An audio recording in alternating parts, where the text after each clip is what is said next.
The unmute वेख रहे ਸਾਰੇ ਦਰਸ਼ਕਾਂ ਦਾ ਬਹੁਤ-ਬਹੁਤ ਸਵਾਗਤ। ਮੈਂ ਹਾਂ ਸੁਖਬੀਰ ਕੌਰ। ਦ ਅਨਮਿਊਟ ਹੈਲਥ ਟਾਕਸ ਦੇ ਵਿੱਚ ਆਪ ਸਭ ਦਾ ਸਵਾਗਤ ਹੈ। ਇੱਕ ਖਾਸ ਪ੍ਰੋਗਰਾਮ ਹੈ ਤੁਹਾਡੀ ਸਿਹਤ ਦੇ ਨਾਲ ਸੰਬੰਧਿਤ, ਜਿਸ ਵਿੱਚ ਅਸੀਂ ਤੁਹਾਨੂੰ ਵੱਖ-ਵੱਖ ਡਾਕਟਰ ਮਾਹਿਰਾਂ ਦੇ ਨਾਲ ਰੂਬਰੂ ਕਰਾਉਂਦੇ ਹਾਂ ਤੇ ਬਿਮਾਰੀਆਂ ਦੇ ਬਾਰੇ ਜਾਣਕਾਰੀ ਦਿੰਦੇ ਹਾਂ।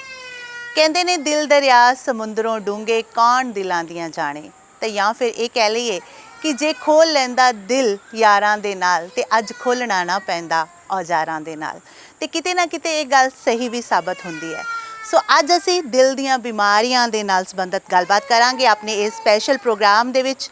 ਔਰ ਅਸੀਂ ਇਸ ਪ੍ਰੋਗਰਾਮ ਦੇ ਵਿੱਚ ਉਚੇਚੇ ਤੌਰ ਤੇ ਜਿਸ ਡਾਕਟਰ ਸਾਹਿਬਾਨ ਨੂੰ ਬੁਲਾਇਆ ਹੈ, ਉਹਨਾਂ ਦਾ ਇਸ ਖੇਤਰ ਦੇ ਵਿੱਚ ਆਪਣੇ ਆਪ ਦੇ ਵਿੱਚ ਉਹਨਾਂ ਨੇ ਮਿਸਾਲੀ ਸੇਵਾਵਾਂ ਦਿੱਤੀਆਂ ਨੇ। ਉਹ ਆਪਣੇ ਆਪ ਦੇ ਵਿੱਚ ਇੱਕ ਮਿਸਾਲ ਨੇ। ਬਹੁਤ ਸਾਰੇ ਮਾਨ ਸਨਮਾਨ, ਚਾਹੇ ਸ਼ਾਨੇ ਹਿਮਾਚਲ ਦੀ ਗੱਲ ਕਰ ਲਈਏ, ਚਾਹੇ ਪੰਜਾਬ ਦੇ ਸੀਐਮ ਵੱਲੋਂ ਉਹਨਾਂ ਨੂੰ ਆਨਰ ਕਰਨ ਦੀ ਗੱਲ ਹੋਵੇ, ਤੇ ਇਸ ਦੇ ਨਾਲ ਹੀ ਹੋਰ ਵੀ ਬਹੁਤ ਸਾਰੇ ਮਾਨ ਸਨਮਾਨ ਉਹ ਹਾਸਲ ਕਰ ਚੁੱਕੇ ਨੇ ਔਰ ਇਸ ਖੇਤਰ ਦੇ ਵਿੱਚ ਵਿਲੱਖਣ ਸੇਵਾਵਾਂ ਜਿਹੜੀਆਂ ਨੇ ਉਹ ਦੇ ਚੁੱਕੇ ਨੇ। ਮੇਰੀ ਮੁਰਾਦ ਹੈ ਜੀ director and head of department cardiology Fortis ਦੇ ਵਿੱਚੋਂ ਅੱਜ ਕੱਲ੍ਹ ਸੇਵਾਵਾਂ ਨਿਭਾ ਰਹੇ ਨੇ ਡਾਕਟਰ ਆਰ.ਕੇ. ਜੈਸਵਾਲ ਜੀ। ਤੁਹਾਡਾ ਬਹੁਤ-ਬਹੁਤ ਸਵਾਗਤ ਹੈ ਸਰ ਸਾਡੇ ਇਸ ਪ੍ਰੋਗਰਾਮ ਦੇ ਵਿੱਚ। ਬਹੁਤ ਸ਼ੁਕਰੀਆ। ਔਰ ਸਰ, ਜਿਸ ਤਰ੍ਹਾਂ ਕਿ ਗੱਲ ਸ਼ੁਰੂ ਹੀ ਕੀਤੀ ਹੈਗੀ ਹੈ ਕਿ ਦਿਲ ਦਰਿਆ ਸਮੁੰਦਰੋਂ ਡੂੰਘੇ, ਔਰ ਜਦੋਂ ਅਸੀਂ ਇਸ ਚੀਜ਼ ਨੂੰ ਮੈਡੀਕਲੀ ਲੈ ਕੇ ਜਾਂਦੇ ਹੈਗੇ ਹਾਂ ਤਾਂ ਬਹੁਤ ਸਾਰੀਆਂ ਗੱਲਾਂ ਸਾਹਮਣੇ ਆਉਂਦੀਆਂ ਨੇ। ਜਾਂ ਅਸੀਂ ਕਿਸੇ ਲੇਮੈਨ ਨੂੰ ਸਮਝਾਉਣਾ ਹੋਵੇ ਇਹ ਗੱਲ ਕਿ ਦਿਲ ਦੀਆਂ ਬਿਮਾਰੀਆਂ ਦੇ ਸੰਬੰਧ ਦੇ ਵਿੱਚ, ਤਾਂ ਅਸੀਂ ਸ਼ੁਰੂਆਤ ਕਿੱਥੋਂ ਕਰਾਂਗੇ? ਜਿਹੜੀ ਦਿਲ ਦੀਆਂ ਬਿਮਾਰੀਆਂ ਹੈ, ਕਈ ਕਿਸਮ ਦੀਆਂ ਬਿਮਾਰੀਆਂ ਹੈ ਜੀ। ਹਾਰਟ ਨੂੰ ਜਿਹੜੀਆਂ ਨਾੜੀਆਂ ਸਪਲਾਈ ਕਰਦੀਆਂ, ਉਹਨਾਂ ਨੂੰ ਆਮ ਤੌਰ ਤੇ ਅਸੀਂ ਦਿਲ ਦੀ ਬਿਮਾਰੀ ਦੇ ਤੌਰ ਤੇ ਜਾਣਦੇ ਹਾਂ ਜੀ। ਜਿਹਦੇ ਕਰਕੇ ਕਿ ਆਮ ਤੌਰ ਤੇ ਹਾਰਟ ਅਟੈਕ ਆਉਂਦਾ ਹੈ। ਬਟ ਉਸ ਤੋਂ ਇਲਾਵਾ ਵੀ ਹਾਰਟ ਦਾ ਇਲੈਕਟ੍ਰੀਕਲ ਸਿਸਟਮ ਹੈ, ਉਹਦੇ 'ਚ ਅਗਰ ਬਿਮਾਰੀ ਹੋਏ ਤਾਂ ਹਾਰਟ ਦਾ ਪੇਸਮੇਕਰ ਫੇਲ ਹੁੰਦਾ ਹੈ ਜੀ। ਮਸਲ ਹਾਰਟ ਦਾ ਕਮਜ਼ੋਰ ਹੋ ਜਾਏ ਤੇ ਹਾਰਟ ਫੇਲਰ ਦੀ ਬਿਮਾਰੀ ਹੁੰਦੀ ਹੈ। ਸਿਮਿਲਰਲੀ ਵੈਲਵਸ ਵਿੱਚ ਵੀ ਪ੍ਰੋਬਲਮ ਆਉਂਦੀ ਹੈ। ਅਗਰ ਵੈਲਵ ਤੰਗ ਹੋ ਜਾਣ ਤੇ ਹਾਰਟ ਪੂਰੀ ਸਰਕੂਲੇਸ਼ਨ ਸਾਰੇ ਸਰੀਰ ਨੂੰ ਨਹੀਂ ਦੇ ਪਾਉਂਦਾ ਜੀ। ਤੇ ਉਸ ਕੇਸ ਵਿੱਚ ਜਿਹੜਾ ਹੈ ਸਾਨੂੰ ਵੈਲਵ ਨੂੰ ਚੇਂਜ ਕਰਨਾ ਪੈਂਦਾ ਹੈ। ਜਾਂ ਅੱਜ ਕੱਲ੍ਹ ਨਵੀਂ ਟੈਕਨੀਕ ਦੇ ਹਿਸਾਬ ਨਾਲ, ਪੁਰਾਣੇ ਟਾਈਮ ਵਿੱਚ ਇਹ ਸਾਰਾ ਹਾਰਟ ਨੂੰ ਓਪਨ ਹਾਰਟ ਕੀਤਾ ਜਾਂਦਾ ਸੀਗਾ ਕੱਟ ਕੇ, ਹੁਣ ਅਸੀਂ ਟੈਵਰ ਕਰ ਦਿੰਦੇ ਹਾਂ, ਟਰਾਂਸ ਏਓਰਟਿਕ ਵੈਲਵ ਰਿਪਲੇਸਮੈਂਟ। ਜਿਵੇਂ ਸਟੈਂਟ ਪਾਉਂਦੇ ਹਾਂ ਉੱਦਾਂ ਹੀ ਵੈਲਵ ਵੀ ਅਸੀਂ ਉਹ ਤੋਂ ਚੇਂਜ ਕਰ ਦਿੰਦੇ ਹਾਂ। ਤੇ ਪਿਛਲੇ 25-30 ਸਾਲ ਵਿੱਚ ਜੋ ਅਸੀਂ ਵੇਖਿਆ, ਜਦੋਂ ਤੋਂ ਮੈਂ ਇੰਟਰਵੈਂਸ਼ਨਸ ਕਰ ਰਿਹਾ ਕਿ ਇੱਕ ਸੀ ਚੇਂਜ ਆਇਆ ਹੈ ਹਾਰਟ ਦੀ ਬਿਮਾਰੀਆਂ ਦੀ ਪ੍ਰੈਜੈਂਟੇਸ਼ਨ ਵਿੱਚ ਵੀ ਤੇ ਇਲਾਜ ਦੀ ਆਪਸ਼ਨਸ ਵਿੱਚ ਵੀ। ਜੀ। ਜਿਹੜੀਆਂ ਚੀਜ਼ਾਂ ਸਾਡੇ ਲਈ ਆ ਇਲਾਜ ਦੀਆਂ ਆਪਸ਼ਨਸ ਕੁਝ ਸਾਲ ਪਹਿਲੇ ਥਿਓਰੈਟੀਕਲ ਮੰਨੀਆਂ ਜਾਂਦੀਆਂ ਸੀਗੀਆਂ ਜੀ। ਜਾਂ ਸਾਡੇ ਲਈ ਅਨਇਮੈਜਨੇਬਲ ਸੀਗੀਆਂ, ਉਹ ਅੱਜ ਅਸੀਂ ਰੋਜ਼ਮਰੇ ਦੀ ਜ਼ਿੰਦਗੀ ਵਿੱਚ ਉਹ ਡੇਲੀ ਆਪਰੇਟ ਉਹ ਕਰਦੇ ਆ ਰਹੇ ਹਾਂ। ਅਗਰ ਦਿਲ ਦੀਆਂ ਬਿਮਾਰੀਆਂ ਦੀ ਜਦੋਂ ਅਸੀਂ ਗੱਲ ਕਰਦੇ ਹਾਂ ਤੇ ਬੇਸਿਕ ਕਾਰਨ ਜਿਹੜੇ ਨੇ ਉਹ ਕਿਹੜੇ-ਕਿਹੜੇ ਨੇ? ਕਿਹਨਾਂ ਕਾਰਨਾਂ ਕਰਕੇ ਜਿਹੜੀਆਂ ਸਾਨੂੰ ਦਿਲ ਦੀਆਂ ਬਿਮਾਰੀਆਂ ਲੱਗਦੀਆਂ ਨੇ? ਦੇਖਿਏ, ਅਗਰ ਮੈਂ ਬ੍ਰੌਡਲੀ ਦੋ ਗਰੁੱਪਸ ਵਿੱਚ ਕਹਾਂ ਜੀ ਕਿ ਕਾਰਨ, ਸਭ ਤੋਂ ਵੱਡਾ ਕਾਰਨ ਤੇ ਹੈ ਜੈਨੇਟਿਕਸ। ਜੀ। ਜੈਨੇਟਿਕਸ ਮੀਨਸ ਕਿ ਅਸੀਂ ਇਹ ਜਿਹੜੇ ਜੀਨਸ ਲੈ ਕੇ ਪੈਦਾ ਹੋਏ ਹਾਂ, ਅਗਰ ਫੈਮਿਲੀ ਵਿੱਚ ਟੈਂਡੈਂਸੀ ਹੈ ਤੇ ਸਾਨੂੰ ਉਹ ਬਿਮਾਰੀ ਆਉਣ ਦੇ ਚਾਂਸਿਸ ਬਹੁਤ ਜ਼ਿਆਦਾ ਵੱਧ ਜਾਂਦੇ ਆ। ਜੀ। ਜਿਵੇਂ ਅਸੀਂ ਦੇਖੀਏ ਕਿ ਸਾਊਥ ਈਸਟ ਏਸ਼ੀਅਨ ਕੰਟਰੀ ਵਿੱਚ ਜਿਹੜੇ ਵੀ ਲੋਕ ਰਹਿੰਦੇ ਆ ਇਹਨਾਂ ਕੰਟਰੀਜ਼ ਵਿੱਚ, ਉਹਨਾਂ ਨੂੰ ਇਹ ਹਾਰਟ ਦੀਆਂ ਬਿਮਾਰੀਆਂ, ਖਾਸ ਕਰਕੇ ਕੋਰਨਰੀ ਹਾਰਟ ਡਿਜ਼ੀਜ਼ ਜਾਂ ਹਾਰਟ ਦੀ ਨਾੜੀਆਂ ਦੀ ਬਲੋਕੇਜ ਜਾਂ ਹਾਰਟ ਅਟੈਕ ਦੀ ਜਿਹੜੀ ਬਿਮਾਰੀ ਹੈ, ਉਹ ਬਹੁਤ ਕਾਮਨਲੀ ਹੁੰਦੀ ਹੈ compared to western population. White races ਜਿਹੜੀ ਹੈ, ਕੋਕੇਸ਼ੀਅਨਸ ਜਿਨ੍ਹਾਂ ਨੂੰ ਅਸੀਂ ਕਹਿੰਦੇ ਹਾਂ, ਜੀ, ਉਹਨਾਂ ਦੇ ਕੰਪੈਰੇਟਿਵਲੀ 2 ਤੋਂ 3 ਗੁਣਾ ਜ਼ਿਆਦਾ ਚਾਂਸ ਹੈ ਹਾਰਟ ਅਟੈਕ ਹੋਣ ਦਾ ਸਾਊਥ ਈਸਟ ਏਸ਼ੀਅਨਸ ਨੂੰ। ਔਰ ਇਹਦੇ ਲਈ ਸਭ ਤੋਂ ਵੱਡੀ ਚੀਜ਼ ਜਿਹੜੀ ਹੈ ਉਹ ਜੈਨੇਟਿਕਸ ਮੰਨੀ ਜਾਂਦੀ ਹੈ। ਬੜੇ ਇੰਟਰਸਟਿੰਗ ਸਟੱਡੀਜ਼ ਕੀਤੀਆਂ ਗਈਆਂ ਹੈ ਯੂਰੋਪੀਅਨ ਕੰਟਰੀਜ਼ ਵਿੱਚ, ਅਮਰੀਕਾ ਵਿੱਚ। ਸਾਡੇ ਇੰਡੀਅਨ ਜਿਹੜੇ ਉੱਥੇ ਵਸੇ ਆ ਜੀ, ਜਿਨ੍ਹਾਂ ਨੂੰ 3-3 ਜਨਰੇਸ਼ਨ ਹੋ ਗਈਆਂ ਉੱਥੇ ਬਸੇ, ਉਹਨਾਂ ਦੇ ਬੱਚੇ ਜਿਹੜੇ, ਉਹਨਾਂ ਦੇ ਖਾਣ ਪੀਣ, ਉਹਨਾਂ ਦਾ ਰਹਿਣ ਸਹਿਣ, ਉਹਨਾਂ ਦੀ ਸੋਚ ਸਮਝ, ਉਹਨਾਂ ਦਾ ਸਾਰਾ ਕੁਝ ਜਿਹੜਾ ਵੈਸਟਰਨਾਈਜ਼ਡ ਹੈ। ਜੀ। ਸੋ ਬਾਕੀ ਸਾਰੇ ਫੈਕਟਰ ਸੇਮ ਹੈ। ਕੀ ਡਿਫਰੈਂਟ ਹੈਗਾ? ਜੀਨਸ ਡਿਫਰੈਂਟ ਹੈਗੇ। ਉਹਨਾਂ ਦੇ ਸਾਊਥ ਈਸਟ ਏਸ਼ੀਅਨ ਜੀਨਸ ਹੈ ਔਰ ਉਹਨਾਂ ਦੇ ਗੋਰਿਆਂ ਦੀ ਜਿਹੜੀ ਹੈ ਕੋਕੇਸ਼ੀਅਨ ਜੀਨ ਹੈਗੇ। ਤੇ ਉਹਦੇ ਕਰਕੇ ਇੰਨਾ ਡਿਫਰੈਂਸ ਹੈ ਕਿ ਜਿਹੜੇ ਇੰਡੀਅਨ ਓਰੀਜਨ ਦੇ ਲੋਕ ਹੈ ਉਹਨਾਂ ਵਿੱਚ ਹਾਰਟ ਅਟੈਕ ਜਿਹੜਾ 2 ਤੋਂ 3 ਗੁਣਾ ਜ਼ਿਆਦਾ ਪਾਇਆ ਗਿਆ, ਜ਼ਿਆਦਾ ਖਤਰਨਾਕ ਪਾਇਆ ਗਿਆ। ਜੀ। ਔਰ ਤੀਸਰਾ ਡਿਫਰੈਂਸ ਜਿਹੜਾ ਹੈ, ਉਹ ਜਦੋਂ ਵੀ ਹਾਰਟ ਦੀ ਡਿਜ਼ੀਜ਼ ਸਾਊਥ ਈਸਟ ਏਸ਼ੀਅਨਸ ਨੂੰ ਹੁੰਦੀ ਹੈ ਤਾਂ ਕਾਫੀ ਐਕਸਟੈਂਸਿਵ ਡਿਜ਼ੀਜ਼ ਹੁੰਦੀ ਹੈ। ਇਹ ਨਹੀਂ ਕਿ ਇੱਕ ਅੱਧੀ ਜਗ੍ਹਾ ਬਲੌਕ ਹੋਏਗੀ, ਮਲਟੀਪਲ ਜਗ੍ਹਾ ਤੇ ਆਰਟਰੀਜ਼ ਵਿੱਚ ਬਲੌਕ ਹੁੰਦੀ ਹੈ। ਸੋ ਇਹ ਜੈਨੇਟਿਕ ਫੈਕਟਰ ਹੈ ਇੱਕ ਸਭ ਤੋਂ ਵੱਡਾ। ਲੇਕਿਨ ਉਹਦੇ ਬਾਰੇ ਬਹੁਤ ਜ਼ਿਆਦਾ ਸੋਚਣ ਦੀ ਜਾਂ ਸਾਨੂੰ ਉਹਦੇ ਬਾਰੇ ਬੌਦਰ ਕਰਨ ਦੀ ਜ਼ਰੂਰਤ ਨਹੀਂ ਹੈ। ਰੀਜ਼ਨ ਉਹਦਾ ਇਹ ਹੈ ਕਿ ਜੈਨੇਟਿਕਸ ਨੂੰ ਤਾਂ ਅਸੀਂ ਚੇਂਜ ਕਰ ਨਹੀਂ ਸਕਦੇ। ਬੱਚਾ ਪੈਦਾ ਹੋਣ ਤੋਂ ਪਹਿਲੇ ਇਹ ਉਹਦੀ ਚੋਇਸ ਨਹੀਂ ਹੈ ਕਿ ਕਿਹੜੇ ਘਰ ਉਹਨੇ ਪੈਦਾ ਹੋਣਾ ਹੈ। We can not choose our parents. So ਉਹ ਇੱਕ ਨਾਨ ਮੋਡੀਫਾਈਬਲ ਰਿਸਕ ਫੈਕਟਰ ਹੈ ਜਿਹਨੂੰ ਅਸੀਂ ਮੋਡੀਫਾਈ ਨਹੀਂ ਕਰ ਸਕਦੇ। ਕਿ ਅਸੀਂ ਆਪਣਾ ਲਾਈਫ ਸਟਾਈਲ ਜਿਹੜਾ ਹੈਗਾ, ਜਦੋਂ ਅਸੀਂ ਆਪਣਾ ਲਾਈਫ ਸਟਾਈਲ ਚੇਂਜ ਕਰ ਲਵਾਂਗੇ ਤੇ ਉਹਦੇ ਨਾਲ ਦੂਸਰਾ ਫੈਕਟਰ ਜਿਹੜਾ ਮੈਂ ਅੱਗੇ ਆ ਰਿਹਾ ਸੀ ਉਹਦੇ 'ਚ ਹੀ ਆਇਆ ਸੀਗਾ ਕਿ ਜੈਨੇਟਿਕਸ ਤੋਂ ਇਲਾਵਾ ਜੋ ਦੂਸਰਾ ਸਭ ਤੋਂ ਵੱਡਾ ਕਾਰਨ ਜਿਹੜਾ ਹਾਰਟ ਡਿਜ਼ੀਜ਼ ਦਾ ਹੈ ਉਹ ਅਨਹੈਲਦੀ ਲਾਈਫ ਸਟਾਈਲ ਹੈ। ਬਿਲਕੁਲ। ਬਿਕੋਜ਼ ਇਹ ਬਿਮਾਰੀਆਂ ਜਿਹੜੀਆਂ ਹੈ, ਸ਼ੂਗਰ ਕਹਿ ਲਓ, ਬਲੱਡ ਪ੍ਰੈਸ਼ਰ ਕਹਿ ਲਓ, ਹਾਈ ਕੋਲੇਸਟ੍ਰੋਲ ਕਹਿ ਲਓ ਜਾਂ ਈਵਨ ਹਾਰਟ ਦੀਆਂ ਬਿਮਾਰੀਆਂ ਕਹਿ ਲਓ, ਇਹ ਸਾਰੀਆਂ ਦੀ ਸਾਰੀਆਂ ਲਾਈਫ ਸਟਾਈਲ ਡਿਜ਼ੀਜ਼ਸ ਹੈ ਜਿਹੜੀਆਂ ਕਿ ਅਨਹੈਲਦੀ ਲਾਈਫ ਸਟਾਈਲ ਦੇ ਕਾਰਨ ਹੁੰਦੀਆਂ। ਤੇ ਇਹਦਾ ਹੱਲ ਜਿਹੜਾ ਸਾਡੇ ਕੋਲ ਇਹੀ ਹੈ ਕਿ ਲਾਈਫ ਸਟਾਈਲ ਨੂੰ ਚੇਂਜ ਕਰਕੇ ਅਨਹੈਲਦੀ ਤੋਂ ਹੈਲਦੀ ਲਾਈਫ ਸਟਾਈਲ ਵੱਲ ਲੈ ਕੇ ਜਾਈਏ ਜੀ। ਔਰ ਇਹ ਬੜਾ ਸਿੰਪਲ ਹੈ। ਸਾਇੰਸ ਨੇ ਪ੍ਰੂਵ ਕੀਤਾ ਕਿ ਅਗਰ ਅਸੀਂ ਆਪਣੀ ਲਾਈਫ ਸਟਾਈਲ ਨੂੰ ਚੇਂਜ ਕਰੀਏ ਤੇ ਸਿਗਨੀਫੀਕੈਂਟ ਰਿਸਕ ਸਾਡਾ ਹਾਰਟ ਅਟੈਕ ਹੋਣ ਦਾ ਜਾਂ ਹਾਰਟ ਦੀ ਡਿਜ਼ੀਜ਼ ਹੋਣ ਦਾ ਸਿਗਨੀਫੀਕੈਂਟ ਰਿਡਕਸ਼ਨ ਹੋ ਜਾਂਦੀ ਹੈ ਜੀ। ਉਹ ਕਿੱਦਾਂ ਕਰ ਸਕਦੇ ਹਾਂ ਅਸੀਂ? ਜੀ। ਸਭ ਤੋਂ ਪਹਿਲੀ ਚੀਜ਼ weight ਨੂੰ ਕੰਟਰੋਲ ਵਿੱਚ ਰੱਖਣਾ। ਜੀ। ਮੋਟਾਪਾ ਜਿਹੜਾ ਹੈ ਉਹ ਹਾਰਟ ਦੀ ਬਿਮਾਰੀਆਂ ਵਿੱਚ ਸਭ ਤੋਂ ਮੇਜਰ ਕਾਰਨ ਮੰਨਿਆ ਜਾਂਦਾ ਹੈ। ਜੀ। ਔਰ ਖਾਸ ਕਰਕੇ ਸੈਂਟਰਲ ਓਬੈਸਿਟੀ ਜਿਹਦੇ 'ਚ ਕਿ ਸਾਰਾ ਫੈਟ ਜਿਹੜਾ ਪੇਟ ਦੇ ਆਸ-ਪਾਸ ਇਕੱਠਾ ਹੁੰਦਾ ਹੈ। ਜੀ ਬਿਲਕੁਲ। ਸੋ ਆਯੁਰਵੇਦ ਵੀ ਸਾਡੇ ਇੱਕ ਬੜੀ ਅੱਛੀ ਚੀਜ਼ ਕਹੀ ਜਾਂਦੀ ਹੈ ਕਿ ਇਹ ਕਿਹਾ ਜਾਂਦਾ ਹੈ ਕਿ ਜਿਸ ਦਿਨ ਤੁਹਾਨੂੰ ਆਪਣਾ ਪੇਟ ਖੁਦ ਨਜ਼ਰ ਆਉਣਾ ਸ਼ੁਰੂ ਹੋ ਜਾਏ, ਸਮਝੋ ਤੁਹਾਨੂੰ ਆਪਣੀ ਮੌਤ ਨਜ਼ਰ ਆਉਣੀ ਸ਼ੁਰੂ ਹੋ ਗਈ। ਜੀ। ਔਰ ਬਿਲਕੁਲ ਸਾਇੰਟੀਫਿਕਲੀ ਦੇਖਿਆ ਜਾਏ ਤੇ ਬਿਲਕੁਲ ਸਹੀ ਗੱਲ ਹੈ। ਜੀ। ਜਦੋਂ ਤੁਹਾਡਾ ਸੈਂਟਰਲ ਓਬੈਸਿਟੀ ਹੁੰਦੀ ਹੈ, ਪੇਟ ਦਾ ਗਰਥ ਵੱਧਦਾ ਹੈ, ਤੇ ਉਸ ਕੰਡੀਸ਼ਨ ਨੂੰ ਮੈਡੀਕਲ ਟਰਮਸ ਵਿੱਚ ਮੈਟਾਬੋਲਿਕ ਸਿੰਡਰੋਮ ਅਸੀਂ ਕਹਿੰਦੇ ਹਾਂ। ਜੀ। ਮੈਟਾਬੋਲਿਕ ਸਿੰਡਰੋਮ ਦਾ ਮਤਲਬ ਕੀ ਹੈ ਕਿ ਅਸੀਂ ਵੇਸਟ ਔਰ ਹਿਪ ਦੀ ਰੇਸ਼ੋ ਸਰਕਮਫਰੈਂਸ ਨੂੰ ਜਿਹੜਾ ਹੈ ਉਹਨੂੰ ਕੰਪੇਅਰ ਕਰਦੇ ਹਾਂ। ਜੀ। ਔਰ ਪੁਰਾਣੇ ਟਾਈਮ ਵਿੱਚ ਸਿਰਫ ਕੰਪੈਰੀਜ਼ਨ ਹੀ ਕੀਤਾ ਜਾਂਦਾ ਸੀਗਾ ਔਰ ਇਹ ਰੇਸ਼ੋ ਜਿਹੜੀ 0.85 ਤੋਂ ਘੱਟ ਹੋਣੀ ਚਾਹੀਦੀ ਸੀ, ਯਾਨੀ ਵੇਸਟ ਜਿਹੜੀ ਹੈ ਜੀ ਉਹ ਹਿਪ ਨਾਲੋਂ 85% ਜਾਂ ਉਸ ਤੋਂ ਘੱਟ ਜੀ ਹੋਣੀ ਚਾਹੀਦੀ ਹੈ ਗਰਥ। ਬਿਲਕੁਲ। ਔਰ ਅਨਫੋਰਚੂਨੇਟਲੀ ਸਾਡੇ ਪੰਜਾਬੀਆਂ ਦਾ ਹਿਸਾਬ ਉਲਟਾ ਹੈ। ਖਾਣਾ ਪੀਣਾ ਹਾਂ, ਹਿਸਾਬ ਉਲਟਾ ਹੈ। ਉਲਟਾ ਹੈ। ਇਹਦੇ ਬਾਰੇ ਮੈਂ ਇੱਕ ਲਾਈਟ ਗੱਲ ਦੱਸਾਂਗਾ ਜੀ ਕਿ ਅਮਰੀਕਾ ਵਿੱਚ ਸਾਡਾ ਇੱਕ ਪੰਜਾਬੀ ਭਾਈ ਰਹਿੰਦਾ ਸੀਗਾ। ਉਹ ਡਾਕਟਰ ਕੋਲ ਗਿਆ ਜੀ ਤੇ ਡਾਕਟਰ ਨੂੰ ਕਿਹਾ ਕਿ ਡਾਕਟਰ ਨੇ ਕਿਹਾ ਵੀ ਤੇਰਾ ਭਾਰ ਬਹੁਤ ਜ਼ਿਆਦਾ, ਇਹਨੂੰ ਘਟਾ ਨਹੀਂ ਤੇ ਤੈਨੂੰ ਹਾਰਟ ਅਟੈਕ ਹੋ ਜਾਊਗਾ। ਜੀ ਕਹਿੰਦਾ ਕੋਈ ਨਹੀਂ ਡਾਕਟਰ ਸਾਹਿਬ, ਅਗਲੇ ਸਾਲ ਆਊਂਗਾ। ਅਗਲੇ ਸਾਲ ਜਦੋਂ ਆਇਆ ਜੀ ਤੇ ਕਹਿੰਦਾ ਡਾਕਟਰ ਸਾਹਿਬ ਹੁਣ ਮੇਰੀ ਹਿਪ ਤਾਂ ਵੇਸਟ ਦੀ ਰੇਸ਼ੋ ਵੇਖੋ। ਉਹਨਾਂ ਨੇ ਦੇਖ ਕੇ ਕਹਿੰਦਾ ਤੇਰਾ ਇੰਨਾ weight ਤਾਂ 15 ਕਿਲੋ ਹੋਰ ਵੱਧ ਗਿਆ, ਰੇਸ਼ੋ ਕਿਵੇਂ ਠੀਕ ਹੋਣੀ ਹੈ? ਕਹਿੰਦਾ ਨਹੀਂ ਜੀ, ਇੱਕ ਵਾਰ ਚੈੱਕ ਕਰੋ। ਜੀ ਉਹ ਜਦੋਂ ਅੰਗਰੇਜ਼ ਡਾਕਟਰ ਨੇ ਉਹਨੂੰ ਦੇਖਿਆ ਤਾਂ ਉਹਨੇ ਆਪਣੇ ਵਾਲ ਖਿੱਚਣੇ ਸ਼ੁਰੂ ਕਰਤੇ ਕਿ ਭਾਈ ਤੇਰਾ ਇੰਨਾ weight ਵੱਧ ਗਿਆ, ਤੇਰੀ ਰੇਸ਼ੋ ਤਾਂ ਠੀਕ ਹੋ ਗਈ, ਤੂੰ ਕੀ ਕੀਤਾ? ਤੇ ਉਹ ਕਹਿੰਦਾ ਕਿ ਜੀ ਅਸੀਂ ਪੰਜਾਬੀ ਜੁਗਾੜੂ ਹੁੰਨੇ ਆ। ਪਹਿਲੇ 6 ਮਹੀਨੇ ਮੈਂ ਕੋਸ਼ਿਸ਼ ਕੀਤੀ ਵੇਸਟ ਘਟਾਉਣ ਦੀ, ਉਹ ਨਹੀਂ ਘਟੀ ਤੇ ਮੈਂ ਵੇਸਟ ਵਧਾ ਕੇ ਉਹ ਰੇਸ਼ੋ ਸੈੱਟ ਕਰਤੀ ਹੈ। ਸੋ ਇਸ ਕਰਕੇ ਵਰਲਡ ਹੈਲਥ ਆਰਗੇਨਾਈਜੇਸ਼ਨ ਨੇ ਕਿਹਾ ਕਿ ਇਹ ਸਾਊਥ ਈਸਟ ਏਸ਼ੀਅਨ ਲਈ ਸਿਰਫ ਰੇਸ਼ੋ ਕਾਫੀ ਨਹੀਂ ਹੈ, ਐਬਸੋਲੂਟ ਟਰਮਸ ਦੇਣੀ ਹੈ। ਤੇ ਅੱਜ ਦੇ ਟਾਈਮ ਵਿੱਚ ਜਿਹੜੀ ਐਬਸੋਲੂਟ ਟਰਮ ਹੈ ਜੀ ਉਹ ਹੈ ਕਿ ਵੇਸਟ ਫੀਮੇਲਸ ਲਈ ਜਿਹੜੀ ਹੈ ਉਹ 32 ਇੰਚਸ ਜੀ ਔਰ ਮੈਨ ਲਈ 36 ਇੰਚਸ ਸਰਕਮਫਰੈਂਸ ਅੰਬਲਾਈਕਸ ਦੇ ਲੈਵਲ ਤੇ, ਧੁੰਨੀ ਦੇ ਲੈਵਲ ਤੇ। ਜੀ ਇਸ ਤੋਂ ਜ਼ਿਆਦਾ ਅਗਰ ਸਾਡੀ ਵੇਸਟ ਹੈ ਤਾਂ ਅਸੀਂ ਉਹ ਸੈਂਟਰਲ ਓਬੈਸਿਟੀ ਵੱਲ ਜਾਂਦੇ ਹਾਂ। ਔਰ ਇਹ ਬਹੁਤ ਹੀ ਕਾਮਨ ਪ੍ਰੋਬਲਮ ਹੈ। ਐਡਲਟਸ ਜਿਹੜੇ ਆ 40 ਸਾਲ ਤੋਂ ਉੱਤੇ ਓਵਰ ਦੀ ਜਿਹੜੀ ਏਜ ਹੈ, ਉਹਨਾਂ ਵਿੱਚ ਲਗਭਗ 40% ਐਡਲਟਸ ਇੰਡੀਆ ਵਿੱਚ ਮੈਟਾਬੋਲਿਕ ਸਿੰਡਰੋਮ ਜਾਂ ਓਬੈਸਿਟੀ, ਸੈਂਟਰਲ ਓਬੈਸਿਟੀ ਤੋਂ ਗ੍ਰਸਿਤ ਨੇ। ਜੀ ਤੇ ਇਹਨਾਂ ਨੂੰ ਹਾਰਟ ਡਿਜ਼ੀਜ਼, ਸ਼ੂਗਰ ਔਰ ਹਾਈਪਰਟੈਂਸ਼ਨ, ਯੈਸ, ਇਹਨਾਂ ਤਿੰਨਾਂ ਬਿਮਾਰੀਆਂ ਦੇ ਚਾਂਸਸ 2 ਤੋਂ 3 ਗੁਣਾ ਵੱਧ ਜਾਂਦੇ ਆ। ਔਰ ਇਹੀ ਇੱਕ ਕਾਰਨ ਹੈ ਕਿ ਸੈਂਟਰਲ ਓਬੈਸਿਟੀ ਸਾਡੇ ਸਾਊਥ ਈਸਟ ਏਸ਼ੀਅਨਸ ਵਿੱਚ ਕਾਮਨ ਹੋਣ ਦੇ ਕਾਰਨ ਜੀ ਜੈਨੇਟਿਕਲੀ ਅਸੀਂ ਜੀ ਇਸ ਡਿਜ਼ੀਜ਼ ਲਈ ਜ਼ਿਆਦਾ ਪ੍ਰੋਨ ਆ। ਜੀ ਬਿਲਕੁਲ। ਗੱਲ ਕੀਤੀ ਹੈਗੀ ਤੁਸੀਂ ਮੋਟਾਪੇ ਦੀ, ਉਸ ਦੇ ਨਾਲ ਜਿਹੜੀਆਂ ਮੋਟਾਪੇ ਦੇ ਨਾਲ ਹੀ ਸਾਨੂੰ ਹੋਰ ਬਿਮਾਰੀਆਂ ਲੱਗ ਜਾਂਦੀਆਂ, ਜਿਵੇਂ ਤੁਸੀਂ ਗੱਲ ਕੀਤੀ ਹੈ ਚਾਹੇ ਮੋਟਾਪਾ ਹੈ, ਉਸ ਤੋਂ ਬਾਅਦ ਸਾਨੂੰ ਸ਼ੂਗਰ ਹੈ, ਹਾਈਪਰਟੈਂਸ਼ਨ ਹੈ। ਆਉਣਾ ਚਾਹੂੰਗੀ ਕਿ ਲਾਈਕ ਕਈ ਲੋਕ ਜਦੋਂ ਹਾਈਪਰਟੈਂਸ਼ਨ ਦੀ ਅਸੀਂ ਗੱਲ ਕਰਦੇ ਹੈਗੇ ਆ, ਹਾਈ ਬੀਪੀ ਹੈ ਜਾਂ ਸਾਇਲੈਂਟ ਬੀਪੀ ਹੈਗਾ, ਕਈ ਪੇਸ਼ੈਂਟ ਕਹਿੰਦੇ ਕਿ ਸਾਨੂੰ ਪਤਾ ਹੀ ਨਹੀਂ ਚੱਲਦਾ ਸਾਡਾ ਜਿਹੜਾ ਬੀਪੀ ਹੈਗਾ। ਕਿਸ ਤਰੀਕੇ ਦੇ ਨਾਲ ਉਹ ਇਸ ਨੂੰ ਆਪਣਾ ਡੇਲੀ ਡਾਇਗਨੋਸ ਕਰਵਾ ਕੇ ਜਾਂ ਡੇਲੀ ਚੈੱਕਅਪ ਰੱਖ ਸਕਦੇ? ਦੇ ਕਿਸ ਤਰੀਕੇ ਦੇ ਨਾਲ ਉਹਨਾਂ ਨੂੰ ਪਤਾ ਲੱਗ ਸਕਦਾ ਕਿ ਹੁਣ ਅਸੀਂ ਇਸ ਬਿਮਾਰੀ ਵੱਲ ਜਾ ਰਹੇ ਹਾਂ? ਹਾਈਪਰਟੈਂਸ਼ਨ ਤੁਸੀਂ ਬਿਲਕੁਲ ਠੀਕ ਕਿਹਾ, ਇਹਨੂੰ ਸਾਇਲੈਂਟ ਕਿਲਰ ਇਸੇ ਕਰਕੇ ਕਹਿੰਦੇ ਆ ਜੀ ਕਿਉਂਕਿ ਇਹਦੇ ਆਪਣੇ ਕੋਈ ਸਿੰਪਟਮਸ ਨਹੀਂ ਹੁੰਦੇ।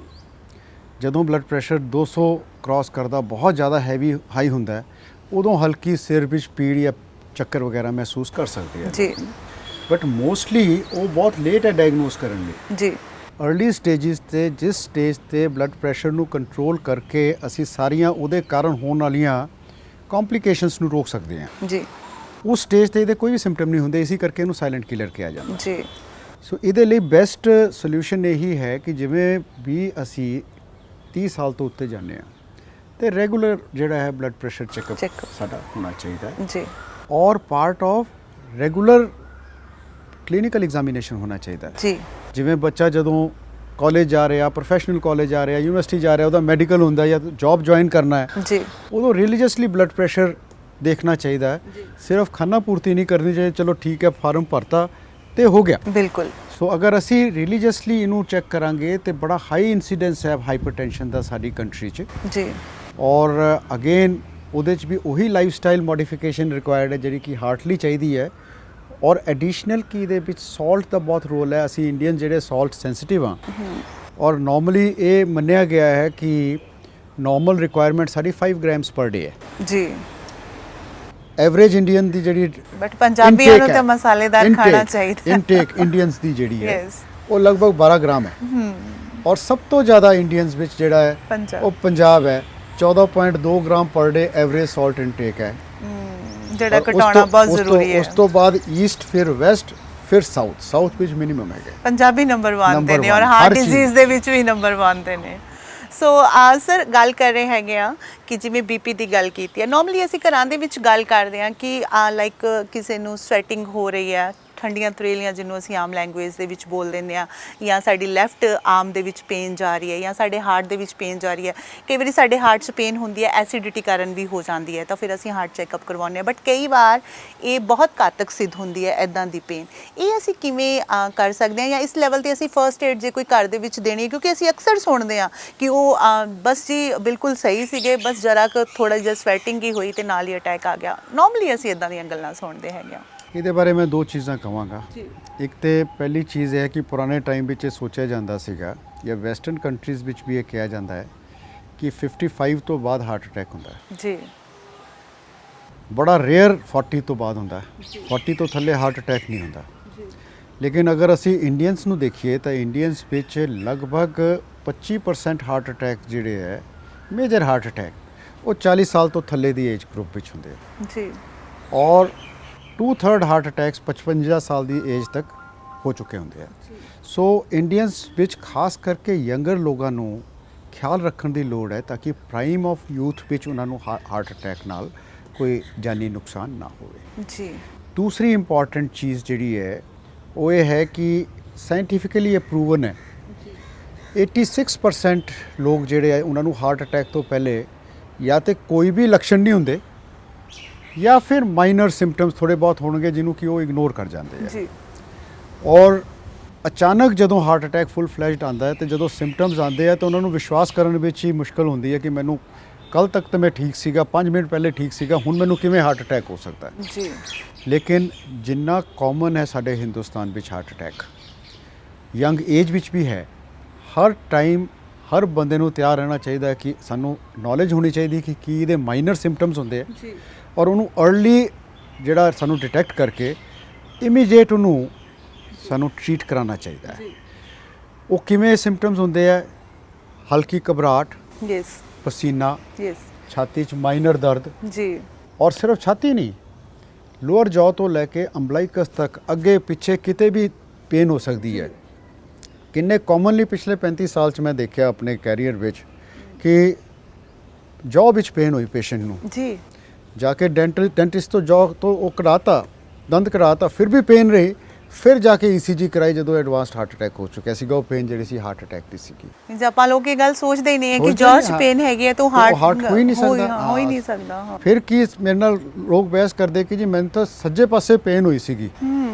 ਇੱਕ ਤਿਹਾਈ ਪੇਸ਼ੈਂਟਸ ਨੂੰ ਸੱਜੇ ਪਾਸੇ ਹੁੰਦੀ, 2/3 ਨੂੰ ਲੈਫਟ ਹੁੰਦੀ ਹੈ। ਮੋਸਟ ਕਾਮਨ ਸੈਂਟਰ ਤੋਂ ਦੋਨੋਂ ਤਰਫ ਜਾਂਦੀ ਹੈ। ਸੋ ਇਹ ਨਹੀਂ ਹੈ ਕਿ ਅਗਰ ਲੈਫਟ ਸਾਈਡ ਤੇ ਪੇਨ ਨਹੀਂ ਹੋਈ ਤਾਂ ਉਹਨੂੰ ਆਪਾਂ ਇਗਨੋਰ ਕਰ ਦਈਏ ਬਿਲਕੁਲ ਕਿ ਇਹ ਸਾਨੂੰ ਕਲੀਨ ਚਿੱਟ ਮਿਲ ਗਈ ਕਿ ਸਾਨੂੰ ਹਾਰਟ ਅਟੈਕ ਨਹੀਂ ਹੈ। ਇੱਕ ਤਿਹਾਈ ਹਾਰਟ ਅਟੈਕ ਵਿੱਚ ਸਿੰਪਟਮ ਸਿਰਫ ਜਿਹੜੇ ਤੁਸੀਂ ਕਹੇ ਐਸਿਡਿਟੀ ਗੈਸ ਦੇ ਹੁੰਦੇ ਆ, ਉਹ ਸਾਰੀ ਰਾਤ ਐਸਿਡਿਟੀ ਦੀ ਦਵਾਈਆਂ ਖਾਂਦੇ ਰਹਿੰਦੇ ਔਰ ਸਵੇਰੇ ਕ੍ਰੈਸ਼ ਕਰ ਜਾਂਦੇ ਆ। ਜੀ ਔਰ ਐਸਿਡਿਟੀ ਵਾਲੇ ਲਈ ਪਿਕਚਰ ਕਈ ਬੁੱਕਸ ਲਿਖੀਆਂ ਗਈਆਂ ਕਿ ਕਿਵੇਂ ਇਹਨੂੰ ਹਾਰਟ ਅਟੈਕ ਤੋਂ ਡਿਫਰੈਂਸ਼ੀਏਟ ਕਰਨਾ, ਔਰ ਕੋਈ ਡੈਫੀਨੇਟ ਕਨਕਲੂਜਨ ਨਹੀਂ ਹੈ ਅਨਲੈਸ ਕਿ ਅਸੀਂ ECG ਕਰਾਈਏ ਜੀ ਜਾਂ ਇੱਕ ਪੇਸ਼ੈਂਟ ਦੇ ਲੈਵਲ ਤੇ ਜਿਹੜਾ ਉਹ ਡਿਫਰੈਂਸ਼ੀਏਟ ਕਰ ਸਕਦਾ ਹੈ। ਅਗਰ ਸਾਨੂੰ ਖਾਣਾ ਖਾਣ ਤੋਂ ਬਾਅਦ ਲੇਟਰ ਨਾਲ ਜ਼ਿਆਦਾ ਗੈਸ ਹੋ ਰਹੀ ਹੈ ਤਾਂ ਪ੍ਰੋਬੇਬਲੀ ਉਹ ਐਸਿਡਿਟੀ ਦੀ ਗੈਸ ਹੈ। ਜੀ ਤੇ ਅਗਰ ਸਾਨੂੰ ਖਾਣਾ ਖਾਣ ਤੋਂ ਬਾਅਦ ਤੁਰਿਆਂ ਜ਼ਿਆਦਾ ਗੈਸ ਵੱਧਦੀ ਪਈ ਹੈ, ਇਹਦਾ ਮਤਲਬ ਹੈ ਕਿ ਉਹ ਐਂਜਾਈਨਾ ਹੋ ਰਿਹਾ। ਜੀ ਸੋ ਵਿਜੀਲੈਂਟ ਰਹਿਣ ਦੀ ਲੋੜ ਹੈ। ਕਈਆਂ ਨੂੰ ਸਿਰਫ ਉਲਟੀ ਆਉਂਦੀ ਹੈ, ਚੱਕਰ ਆਉਂਦਾ ਹੈ, ਕਈਆਂ ਨੂੰ ਸਿਰਫ ਘਬਰਾਹਟ ਹੁੰਦੀ ਹੈ। ਸੋ ਬੜੇ ਮਾਈਨਰ ਸਿੰਪਟਮਸ ਕਈ ਵਾਰ ਆਉਂਦੇ ਆ। ਸੋ ਇਸ ਕਰਕੇ ਇਹਦੇ ਬਾਰੇ ਹਮੇਸ਼ਾ ਵਿਜੀਲੈਂਟ ਰਹਿਣਾ, ਔਰ ਅਗਰ ਕੋਈ ਐਸੇ ਡਾਊਟਫੁਲ ਸਿੰਪਟਮਸ ਕਿਸੇ ਨੂੰ ਮਹਿਸੂਸ ਹੁੰਦੇ ਜੀ ਤੇ ਉਹਨਾਂ ਨੂੰ ਇਮੀਡੀਏਟਲੀ ਨੀਅਰੈਸਟ ਹਸਪੀਟਲ 'ਚ ਜਾ ਕੇ ਆਪਣਾ ਜਿਹੜਾ ECG ਕਰਾਉਣੀ ਚਾਹੀਦੀ ਹੈ। ਜੀ ਔਰ ਅਗਰ ਉਹਦੇ 'ਚ ਫਰੈਂਕ ਹਾਰਟ ਅਟੈਕ ਦੀ ਸਾਈਨਸ ਹੈ, ਜਿਹਨੂੰ ਅਸੀਂ ST ਐਲੀਵੇਸ਼ਨ MI ਕਹਿੰਦੇ ਆ, ਜੀ ਸਟੈਮੀ ਕਹਿੰਦੇ ਆ ਅਸੀਂ ਉਹਨੂੰ ਟੈਕਨੀਕਲ ਟਰਮ ਵਿੱਚ, ਤਾਂ that is like heart on fire. ਇਹਦਾ ਮਤਲਬ ਕਿ ਉਸ ਏਰੀਆ ਦੀ ਨਾੜੀ 100% ਬੰਦ ਹੋ ਗਈ ਹੈ ਔਰ 3 ਘੰਟੇ ਦੇ ਅੰਦਰ ਅੰਦਰ ਉਹ ਏਰੀਆ ਸਾਰਾ ਡੈਮੇਜ ਹੋ ਜਾਏਗਾ। ਜੀ ਔਰ 25% ਲੋਕਾਂ ਨੂੰ ਸਡਨ ਕਾਰਡਿਕ ਅਰੈਸਟ ਹੋਏਗਾ ਉਸ ਟਾਈਮ ਵਿੱਚ, ਜਿਹਦੇ ਵਿੱਚ ਕਿ ਉਹ ਨਾੜੀ ਬੰਦ ਹੈ। ਜੀ so as early as possible ਜਾ ਕੇ ਐਂਜੀਓਪਲਾਸਟੀ ਕਰਾ ਕੇ, ਪ੍ਰਾਇਮਰੀ ਐਂਜੀਓਪਲਾਸਟੀ ਨੂੰ ਨਾੜੀ ਨੂੰ ਚਾਲੂ ਕਰਾ ਕੇ ਹਾਰਟ ਨੂੰ ਸੇਵ ਕਰਨਾ। ਸਰ ਰੋਟਾ ਟੈਕਨੀਕ ਦੀ ਗੱਲ ਕਰਦੇ ਹਾਂ। ਰੋਟਾ ਟੈਕਨੀਕ ਜਿਸ ਨੂੰ ਤੁਸੀਂ ਇਨਵੈਂਸ਼ਨ ਵੀ ਕੀਤਾ ਔਰ ਬਹੁਤ ਹਾਈ ਲੈਵਲ ਤੇ ਤੁਸੀਂ ਆਪਣੇ ਹਸਪੀਟਲ ਦੇ ਵਿੱਚ ਵੀ ਇਸ ਨੂੰ ਇੰਟਰੋਡਿਊਸ ਵੀ ਕੀਤਾ ਔਰ ਤੁਸੀਂ ਅੱਗੇ ਲੈ ਕੇ ਜਾ ਰਹੇ ਹੋ ਔਰ ਬਹੁਤ ਸਾਰੀਆਂ ਜਿਹੜੀਆਂ ਲਾਈਫਸ ਨੇ ਤੁਸੀਂ ਸੇਵ ਕੀਤੀਆਂ। ਇਹ ਰੋਟਾ ਟੈਕਨੀਕ ਕੀ ਹੈ? ਰੋਟਾ ਟੈਕਨੀਕ ਹੁੰਦੀ ਹੈ, ਜਿਵੇਂ ਮੈਂ ਤੁਹਾਨੂੰ ਬੇਸਿਕ ਦੱਸਾਂ ਕਿ ਜਦੋਂ ਆਰਟਰੀ ਨੂੰ ਅਸੀਂ ਖੋਲ੍ਹਦੇ ਹਾਂ ਤੇ ਬੈਲੂਨ ਨਾਲ ਪਹਿਲੇ ਉਹਨੂੰ ਡਾਇਲੇਟ ਕਰਦੇ ਹਾਂ ਆਰਟਰੀ ਨੂੰ, ਉਸ ਤੋਂ ਬਾਅਦ ਉਹਦੇ ਸਟੈਂਟ ਲਗਾਉਂਦੇ ਹਾਂ ਜੀ। ਔਰ ਲਗਭਗ 10 ਤੋਂ 12% ਆਰਟਰੀਜ਼ ਐਸੀਆਂ ਹੁੰਦੀਆਂ ਜਿਨ੍ਹਾਂ ਵਿੱਚ ਕਿ ਕਾਫੀ ਕੈਲਸ਼ੀਅਮ ਜੰਮਿਆ ਹੁੰਦਾ, ਖਾਸ ਕਰਕੇ ਜਿਹੜੀ ਬਜ਼ੁਰਗਾਂ ਦੀਆਂ ਨਾੜੀਆਂ ਜੀ ਜਾਂ ਜਿਨ੍ਹਾਂ ਨੂੰ ਸ਼ੂਗਰ ਦੀ ਡਿਜ਼ੀਜ਼ ਹੈ ਜੀ। ਜਾਂ ਜਿਨ੍ਹਾਂ ਨੂੰ ਨਾਲ ਕਿਡਨੀ ਦੀ ਵੀ ਡਿਜ਼ੀਜ਼ ਹੈ, ਇਹਨਾਂ ਸਾਰੇ ਲੋਕਾਂ ਦੀ ਜਿਹੜੀਆਂ ਹੈ ਉਹ ਨਾੜੀਆਂ ਵਿੱਚ ਕੈਲਸ਼ੀਅਮ ਜੰਮਿਆ ਹੁੰਦਾ ਹੈ। ਜੀ ਔਰ ਨੀਅਰਲੀ 1/3 ਇਹਨਾਂ ਚੋਂ ਮਤਲਬ 4-5% ਐਸੇ ਪੇਸ਼ੈਂਟ ਵੀ ਹੈ ਜਿਨ੍ਹਾਂ ਵਿੱਚ ਇੰਨਾ ਕੈਲਸ਼ੀਅਮ ਹੁੰਦਾ ਹੈ ਕਿ ਤੁਸੀਂ ਅਗਰ ਬੈਲੂਨ ਨਾਲ ਉਹਨੂੰ ਖੋਲੋਗੇ ਜਾਂ ਤਾਂ ਉਹ ਨਾੜੀ ਖੁੱਲੇਗੀ ਨਹੀਂ ਜਾਂ ਫਟ ਜਾਏਗੀ। ਜੀ ਔਰ ਉਸ ਕੇਸ ਵਿੱਚ ਔਨ ਟੇਬਲ ਕੈਟਾਸਟ੍ਰੋਫੀ ਹੋ ਸਕਦੀ ਹੈ, ਜੀ ਪੇਸ਼ੈਂਟ ਕ੍ਰੈਸ਼ ਕਰ ਸਕਦਾ ਹੈ। ਜਿੱਦਾਂ ਤੁਸੀਂ ਆਮ ਕਈ ਵਾਰ ਸੁਣਿਆ ਹੋਣਾ ਕਿ ਜੀ ਐਂਜੀਓਪਲਾਸਟੀ ਦੇ ਦੌਰਾਨ ਹੀ ਮਰੀਜ਼ ਨੂੰ ਜਿਹੜਾ ਹੈ ਉਹ ਚਲਾ ਗਿਆ। ਸੋ ਇਹ ਚੀਜ਼ਾਂ ਸਾਰੀਆਂ ਪ੍ਰੀਵੈਂਟੇਬਲ ਹੈ। ਅਗਰ ਕੈਲਸ਼ੀਅਮ ਨਜ਼ਰ ਆ ਰਿਹਾ ਹੈ ਤੇ ਸਾਡੇ ਕੋਲ ਅੱਜਕੱਲ ਸਪੈਸ਼ਲ ਕੈਮਰਾਜ਼ ਹੁੰਦੇ OCT ਜਿਹੜੇ ਕਿ ਹਾਰਟ ਦੇ ਨਾੜੀ ਦੇ ਅੰਦਰ ਦੀ ਪਿਕਚਰ ਲੈ ਕੇ ਆ ਜਾਂਦੀ ਹੈ ਜੀ। ਕਿੰਨਾ ਕੈਲਸ਼ੀਅਮ ਹੈ ਤੇ ਉਹਨੂੰ ਅਸੀਂ ਡਾਇਰੈਕਟ ਸਟੈਂਟ ਕਰ ਸਕਦੇ ਹਾਂ ਜਾਂ ਉਹਨੂੰ ਕੋਈ ਟ੍ਰੀਟ ਕਰਨਾ ਪਏਗਾ। ਔਰ ਅਗਰ ਉਹਦੇ 'ਚ ਸਕੋਰਿੰਗ ਸਿਸਟਮ ਹੁੰਦਾ, ਅਗਰ 3 ਤੋਂ ਜ਼ਿਆਦਾ ਸਕੋਰ ਹੈ ਕੈਲਸ਼ੀਅਮ ਦਾ ਕਿਸੇ ਏਰੀਆ ਵਿੱਚ, ਇਹਦਾ ਮਤਲਬ ਹੈ ਕਿ ਪੂਰਾ ਰਿੰਗ ਹੈ ਕੈਲਸ਼ੀਅਮ ਦਾ, ਔਰ ਉਹ ਬੈਲੂਨ ਨਾਲ ਅਗਰ ਖੋਲਾਂਗੇ ਤਾਂ ਇਹ ਨਾੜੀ ਫਟੇਗੀ ਜਾਂ ਬੈਲੂਨ ਫਟੇਗਾ, ਉਹ ਕਰੈਕ ਨਹੀਂ ਹੋਏਗਾ। ਸੋ ਉਸ ਕੇਸ ਵਿੱਚ ਅਸੀਂ ਰੋਟਾਬਲੇਸ਼ਨ ਹੁੰਦਾ ਹੈ, ਇੱਕ ਡਰਿਲ ਵਰਗੀ ਚੀਜ਼ ਹੁੰਦੀ ਹੈ, ਡਾਇਮੰਡ ਸਟੱਡਡ ਬਰ ਹੈ, ਜਿਹੜਾ ਕਿ 1,40,000 RPM ਤੇ ਅਸੀਂ ਹਾਰਟ ਦੇ ਨਾੜੀ ਦੇ ਅੰਦਰ ਸਟੇਨਲੈਸ ਸਟੀਲ ਵਾਇਰ ਤੇ ਲਿਜਾ ਕੇ ਉਹਨੂੰ ਘੁਮਾਉਂਦੇ ਹੈ। ਔਰ ਡਾਇਮੰਡ ਜਿਵੇਂ ਸਾਨੂੰ ਪਤਾ ਹੈ ਕਿ ਸਭ ਤੋਂ ਸਟਰੋਂਗ ਮੈਟਲ ਹੈ, ਸੋ ਉਹਨੂੰ ਉਹ ਸ਼ੇਵ ਕਰ ਦਿੰਦਾ ਹੈ, ਉਹਦੇ 'ਚ ਕਰੈਕ ਕ੍ਰੀਏਟ ਕਰ ਦਿੰਦਾ ਹੈ ਰਿੰਗ ਵਿੱਚ। ਉਸ ਤੋਂ ਬਾਅਦ ਉਹ ਨਾਰਮਲ ਐਕਸਪੈਂਡ ਹੋ ਜਾਂਦਾ ਹੈ ਔਰ ਉਸ ਤੋਂ ਬਾਅਦ ਉਹ ਨਾੜੀ ਜਿਹੜੀ ਹੈ ਇੱਕ ਆਮ ਨਾੜੀ ਵਰਗੀ ਹੋ ਜਾਂਦੀ ਹੈ। ਇਸ ਚੀਜ਼ ਨੂੰ ਅਸੀਂ ਪਿਛਲੀ 20 ਸਾਲ ਤੋਂ ਫੋਰਟਿਸ ਹਸਪੀਟਲ ਮੋਹਾਲੀ ਵਿੱਚ ਮੈਂ ਇੰਟਰੋਡਿਊਸ ਕੀਤਾ ਸੀਗਾ। ਔਰ ਹੁਣ ਬੋਸਟਨ ਕੰਪਨੀ ਜਿਹੜੀ ਇਸ ਪ੍ਰੋਡਕਟ ਨੂੰ ਐਕਸਕਲੂਸਿਵਲੀ ਇਹੀ ਸਿਰਫ ਬਣਾਉਂਦੀ ਹੈ ਸਾਰੇ ਵਰਲਡ ਵਿੱਚ ਜੀ। ਇਹਨਾਂ ਨੇ ਸਾਡੇ ਸੈਂਟਰ ਨੂੰ ਸੈਂਟਰ ਆਫ ਐਕਸਲੈਂਸ ਰੋਟਾਬਲੇਸ਼ਨ ਲਈ ਡਿਕਲੇਅਰ ਕੀਤਾ ਹੈ ਔਰ ਮੈਨੂੰ ਟੀਚਿੰਗ ਪ੍ਰੋਕਟਰ ਡੈਜ਼ਿਗਨੇਟ ਕੀਤਾ ਹੈ ਕਿ ਨਏ ਕਾਰਡੀਓਲੋਜਿਸਟ ਨੂੰ ਇਹ ਟੈਕਨੀਕ ਸਿਖਾਈ ਜਾਏ ਤਾਂ ਕਿ ਇਹਨੂੰ ਜ਼ਿਆਦਾ ਤੋਂ ਜ਼ਿਆਦਾ ਪ੍ਰੈਕਟਿਸ ਕਰਕੇ ਅਸੀਂ ਜ਼ਿਆਦਾ ਤੋਂ ਜ਼ਿਆਦਾ ਜਾਨਾਂ ਨੂੰ ਬਚਾ ਪਾਈਏ। ਜੀ ਬਹੁਤ ਹੀ ਵਧੀਆ ਔਰ ਬਹੁਤ ਹੀ ਜਾਣਕਾਰੀ ਭਰਪੂਰ ਜਿਹੜਾ ਟੌਪਿਕ ਹੈ ਉਹ ਸਾਡਾ ਚੱਲ ਰਿਹਾ ਹੈਗਾ ਔਰ ਬਹੁਤ ਹੀ ਵਧੀਆ ਗੱਲ ਤੁਸੀਂ ਦੱਸੀ ਹੈਗੀ ਰੋਟਾ ਟੈਕਨੀਕ ਦੇ ਬਾਰੇ। ਸਰ ਗੱਲ ਕਰਦੇ ਹਾਂ ਹੁਣ ਅਸੀਂ ਜਿਸ ਦੌਰ ਦੇ ਵਿੱਚੋਂ ਗੁਜ਼ਰ ਰਹੇ ਹਾਂ, ਇੱਕ ਤਾਂ ਅਸੀਂ ਲਾਈਫ ਸਟਾਈਲ ਦੀ ਗੱਲ ਕਰ ਲਈ, ਪਿੱਛੇ ਹੁਣ ਪੂਰੇ 2 ਸਾਲ ਲਗਭਗ ਹੋ ਚੱਲੇ ਹੈਗੇ, ਅਸੀਂ ਕੋਵਿਡ ਵਰਗੀ ਬਿਮਾਰੀ ਦੇ ਨਾਲ ਜੂਝ ਰਹੇ ਹੈਗੇ ਹਾਂ। ਕੀ ਕਾਰਨ ਸਮਝਦੇ ਹੋ ਕਿ ਜਿਹੜੇ ਹਾਰਟ ਅਟੈਕਸ ਨੇ, ਕਿਉਂਕਿ ਅਸੀਂ ਸੁਣ ਰਹੇ ਹਾਂ, ਜਰਨਲਸ ਵੀ ਪੜ੍ਹ ਰਹੇ ਹਾਂ ਕਿ ਜਿਹੜੇ ਕੋਵਿਡ ਦੇ ਪੇਸ਼ੈਂਟਸ ਨੇ ਉਹਨਾਂ ਨੂੰ ਹਾਰਟ ਰਿਸਕ ਜਿਹੜਾ ਜ਼ਿਆਦਾ ਹੋ ਰਿਹਾ, ਪੈਨਿਕ ਹੋ ਜਾਂਦੇ ਨੇ, ਕੀ ਕਾਰਨ ਹੈ ਇਸ ਦਾ? ਨਹੀਂ panic stress is one factor ਕਿ ਬਿਮਾਰੀ ਦੇ ਸਟ੍ਰੈਸ ਨਾਲ ਇਨਫੈਕਟ ਕਿਸੇ ਵੀ ਸਟ੍ਰੈਸ ਨਾਲ ਹਾਰਟ ਅਟੈਕ ਟ੍ਰਿਗਰ ਹੋ ਸਕਦਾ ਹੈ।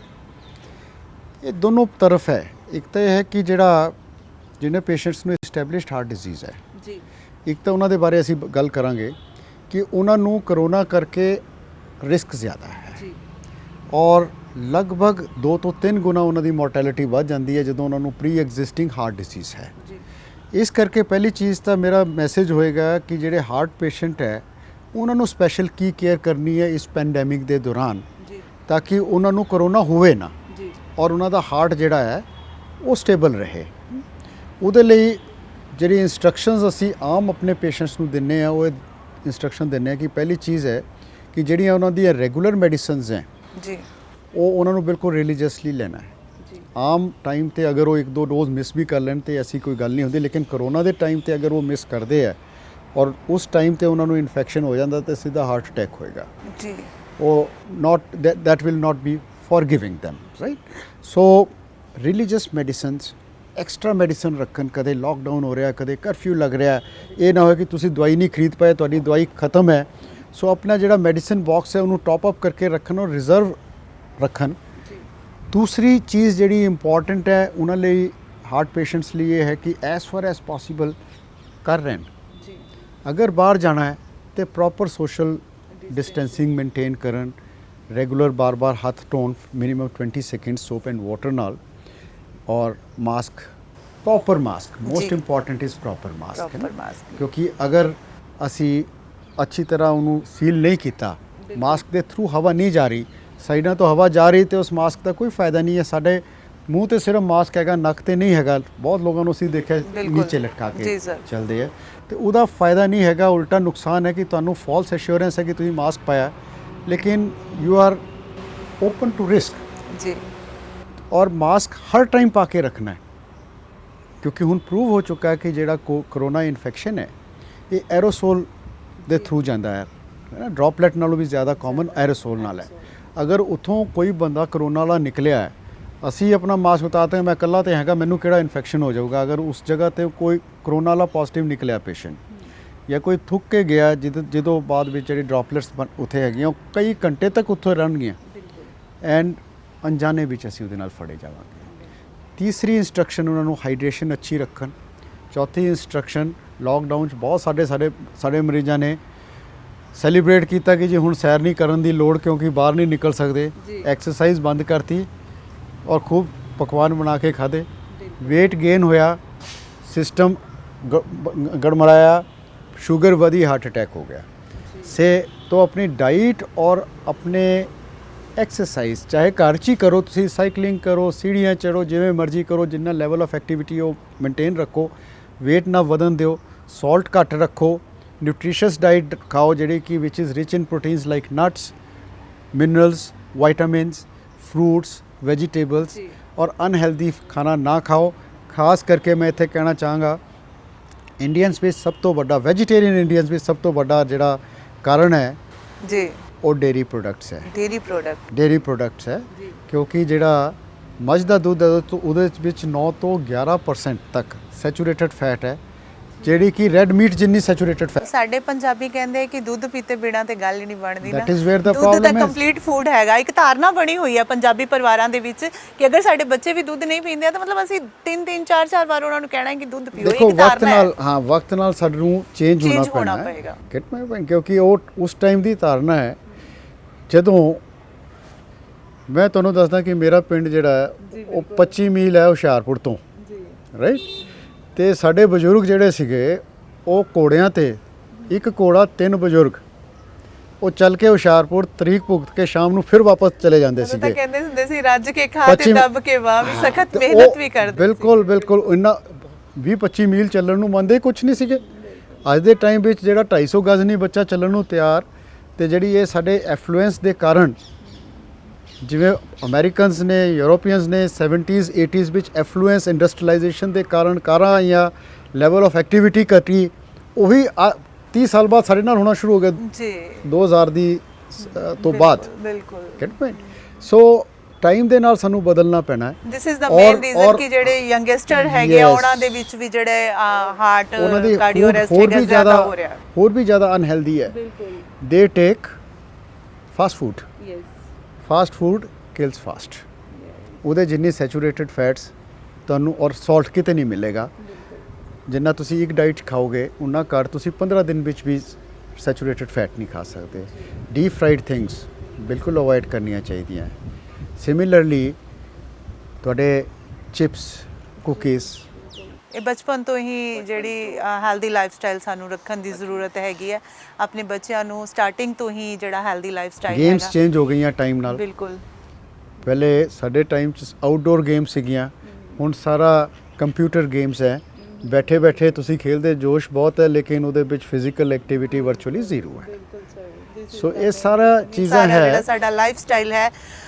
ਗੱਲ ਕੀਤੀ stress is another very major factor. ਮੈਂ ਉਸੇ ਗੱਲ ਤੇ ਆਉਣ ਵਾਲੀ ਸੀਗੀ ਕਿ ਅਸੀਂ ਨਾਰਮਲ ਗੱਲਾਂ ਹੀ ਕੀਤੀਆਂ ਹੈਗੀਆਂ, ਅਸੀਂ ਕੋਈ ਬਹੁਤ ਜ਼ਿਆਦਾ ਸਟ੍ਰੈਟੀਕਲ ਨਹੀਂ ਬਣਾਇਆ ਇਸ ਟੌਪਿਕ ਨੂੰ, ਜਾਂ ਬਹੁਤਾ ਮੈਡੀਕਲ ਨਹੀਂ ਬਣਾਇਆ, ਸਾਇੰਟੀਫਿਕਲੀ ਵੀ ਨਹੀਂ ਬਣਾਇਆ, ਬਿਕਾਜ਼ ਅਸੀਂ ਨਾਰਮਲ ਗੱਲਾਂ ਕੀਤੀਆਂ ਜਿਹੜੀਆਂ ਅਸੀਂ ਡੇਲੀ ਰੂਟੀਨ ਦੇ ਵਿੱਚ ਯੂਜ਼ ਕਰਦੇ ਹਾਂ। ਅਸੀਂ ਗੱਲ ਕੀਤੀ ਹੈਗੀ ਕਿ ਸਟ੍ਰੈਸ ਜਿਹੜਾ ਹੈਗਾ ਉਹ ਇਸ ਦਾ ਮੇਨ ਕਾਰਨ ਹੈ। ਪ੍ਰੋਗਰਾਮ ਦੇ ਸ਼ੁਰੂ ਦੇ ਵਿੱਚ ਵੀ ਮੈਂ ਗੱਲ ਕੀਤੀ ਸੀ ਕਿ ਜੇ ਦਿਲ ਖੋਲ ਲੈਂਦਾ ਯਾਰਾਂ ਦੇ ਨਾਲ ਤੇ ਅੱਜ ਖੋਲਣਾ ਨਾ ਪੈਂਦਾ ਔਜ਼ਾਰਾਂ ਦੇ ਨਾਲ। ਆਪਣੇ ਦਿਲ ਦੀ ਗੱਲ ਕਰਨੀ, ਆਪਣੇ ਆਪ ਨੂੰ ਸਟ੍ਰੈਸ ਫ੍ਰੀ ਰੱਖਣਾ। ਕਈ ਲੋਕ ਹੁੰਦੇ ਉਹ ਟੈਨਸ਼ਨ ਲੈ ਕੇ ਬਹਿ ਜਾਂਦੇ, ਅੰਦਰੋਂ ਅੰਦਰ ਹੀ ਉਹਨਾਂ ਨੂੰ ਜਿਹੜੀ ਟੈਨਸ਼ਨ ਹੈਗੀ ਔਰ ਹਾਰਟ ਦੇ ਉੱਪਰ ਜਿਹੜਾ ਇਸ ਦਾ ਸਭ ਤੋਂ ਜ਼ਿਆਦਾ ਅਸਰ ਹੁੰਦਾ। ਸਰ ਜਾਂਦੇ ਜਾਂਦੇ ਇੱਕ ਮੈਸੇਜ ਦੇਣਾ ਹੈਗਾ ਸਾਡੇ ਦਰਸ਼ਕਾਂ ਨੂੰ ਕਿ ਕਿਸ ਤਰੀਕੇ ਦੇ ਨਾਲ ਮਤਲਬ ਇਹ ਸਟ੍ਰੈਸ ਤੋਂ ਵੀ ਬਚਿਆ ਜਾ ਸਕਦਾ ਹੈ, ਕਿਉਂਕਿ ਖਾਣ ਪੀਣ ਦੀ ਤਾਂ ਅਸੀਂ ਗੱਲ ਕਰ ਲਈ, ਲਾਈਫ ਸਟਾਈਲ ਦੀ ਵੀ ਅਸੀਂ ਗੱਲ ਕਰ ਲਈ, ਕਿ ਉਹ ਕਿਸ ਤਰੀਕੇ ਦੇ ਨਾਲ ਸਟ੍ਰੈਸ ਤੋਂ ਵੀ ਬਚਣ, ਕਿਸ ਤਰ੍ਹਾਂ ਆਪਣੇ ਦੋਸਤਾਂ ਮਿੱਤਰਾਂ ਦੇ ਨਾਲ ਜਾਂ ਆਪਣੇ ਰਿਸ਼ਤੇਦਾਰਾਂ ਦੇ ਨਾਲ ਜਾਂ ਜਿਵੇਂ ਵੀ ਕਿਸ ਤਰੀਕੇ ਦੇ ਨਾਲ ਆਪਣੀ ਸਟ੍ਰੈਸ ਤੋਂ ਮੁਕਤੀ ਪਾ ਸਕਦੇ ਨੇ। ਸਟ੍ਰੈਸ ਦੇ ਬਾਰੇ 'ਚ ਬਹੁਤ ਰਿਸਰਚ ਹੋਈ ਹੈ ਜੀ। 1985 ਤੋਂ ਪਹਿਲੇ ਜੀ ਹਾਰਟ ਅਟੈਕ ਦਾ ਕੋਈ ਇਲਾਜ ਨਹੀਂ ਸੀਗਾ, ਸਾਰਾ ਸਟ੍ਰੈਸ ਪ੍ਰੀਵੈਂਸ਼ਨ ਤੇ ਸੀਗਾ। ਉਦੋਂ ਸਟ੍ਰੈਸ ਤੇ ਬਹੁਤ ਕੰਮ ਹੋਇਆ ਸੀਗਾ, ਹਿੰਦੁਸਤਾਨ ਵਿੱਚ ਵੀ ਬਹੁਤ ਕੰਮ ਹੋਇਆ, ਐਸਾ ਨਹੀਂ ਕਿ ਸਿਰਫ ਵੈਸਟਰਨ ਸਟੱਡੀਜ਼ ਹੈਗੀਆਂ। ਜੀ ਤੇ 3 ਕਿਸਮ ਦੀ ਪਰਸਨੈਲਿਟੀਜ਼ ਦੱਸੀਆਂ ਗਈਆਂ ਜੀ। ਤੇ ਇਹ ਟਾਈਪ ਏ ਪਰਸਨੈਲਿਟੀ।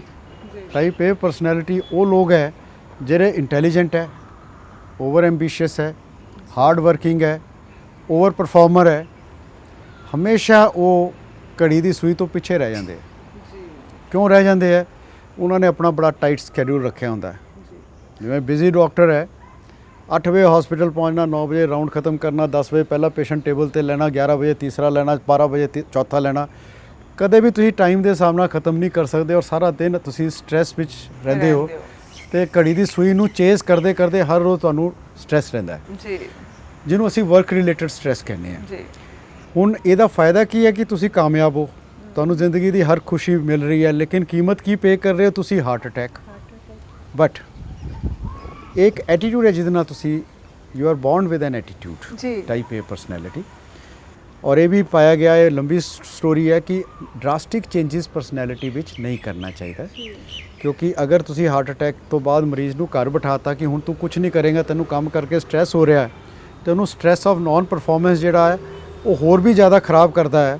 ਉਹ ਡਿਪਰੈਸ਼ਨ 'ਚ ਚਲਾ ਜਾਂਦਾ ਹੈ ਕਿ ਮੈਂ ਨਿਕੰਮਾ ਹੋ ਗਿਆ, ਮੈਂ ਫੈਮਿਲੀ ਤੇ ਬੋਝ ਹੋ ਗਿਆ, ਤੇ ਉਹ ਹੋਰ ਜ਼ਿਆਦਾ ਉਹਨੂੰ ਹਾਰਟ ਅਟੈਕ ਹੁੰਦੀ ਹੈ। ਸੋ ਡਰਾਸਟਿਕ ਚੇਂਜਸ ਨਹੀਂ ਕਰਨੀ। ਹਾਂ, ਮੋਡੀਫਾਈ ਕਰੋ ਕਿ you have played your innings well, ਜੀ, ਤੇ ਸਭ ਕੁਝ ਅਚੀਵ ਕੀਤਾ ਹੈ। Now enjoy your work. ਜੀ। ਜਿੱਥੇ ਕੰਮ ਜਿਹੜਾ ਲਾਈਟ ਸਟ੍ਰੈਸ ਹੈਗਾ ਉਹਦਾ ਉਨੀ ਦੇਰ ਉਹ ਠੀਕ ਹੈ, ਬਿਕੋਜ਼ ਲਾਈਟ ਸਟ੍ਰੈਸ ਤੁਹਾਨੂੰ ਮੋਟੀਵੇਟ ਕਰਦਾ ਟੂ ਡੂ ਬੈਟਰ। ਜੀ। ਜਦੋਂ ਉਹ ਡਿਸਟ੍ਰੈਸ ਬਣ ਜਾਂਦਾ ਉਹੀ ਸਟ੍ਰੈਸ, ਉਦੋਂ ਤੁਹਾਡੇ ਹਾਰਟ ਨੂੰ ਹਿੱਟ ਕਰਨਾ ਸ਼ੁਰੂ ਕਰ ਦਿੰਦਾ। ਇਹਨਾਂ ਦੇ ਬਿਲਕੁਲ ਆਪੋਜ਼ਿਟ ਟਾਈਪ ਬੀ ਪਰਸਨੈਲਿਟੀਜ਼ ਹੈ। ਟਾਈਪ ਬੀ ਪਰਸਨੈਲਿਟੀਜ਼ ਉਹ ਹੈ ਕਿ ਜਿਨ੍ਹਾਂ ਨੂੰ ਕਿਸੇ ਚੀਜ਼ ਦਾ ਕੋਈ ਫਰਕ ਹੀ ਨਹੀਂ ਪੈਣਾ, ਅਸਰ ਹੀ ਨਹੀਂ ਹੋਣਾ ਤੇ ਉਹਨਾਂ ਤੇ ਕੋਈ ਵੀ ਹੈ।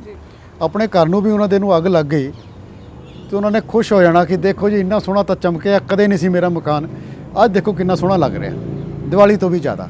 ਇੱਦਾਂ ਦੇ ਬੰਦੇ ਨੂੰ ਕੀ ਹਾਰਟ ਅਟੈਕ ਹੋਣਾ? ਜੀ। ਪਰ ਸਭ ਤੋਂ ਜ਼ਿਆਦਾ ਇਹ ਨਾਲੋਂ ਵੀ ਜ਼ਿਆਦਾ ਖਤਰਨਾਕ ਕਿਹੜੇ ਆ? ਜਿਹੜੇ ਉੱਤੋਂ ਤਾਂ ਨਜ਼ਰ ਆਉਂਦੇ ਟਾਈਪ ਬੀ ਵਰਗੇ, ਬਿਲਕੁਲ ਸ਼ਾਂਤ ਬੈਠੇ ਆ, ਲੇਕਿਨ ਅੰਦਰ ਉਹ ਹਰ ਚੀਜ਼ ਤੇ ਉਹਨਾਂ ਨੂੰ ਗੁੱਸਾ ਆ ਰਿਹਾ, ਜਿਹਨੂੰ ਆਪਾਂ ਕਹਿੰਦੇ ਕੁੜਨ ਵਾਲੇ ਬੰਦੇ। That is type C. Type C personality और type D distressed personalities, right?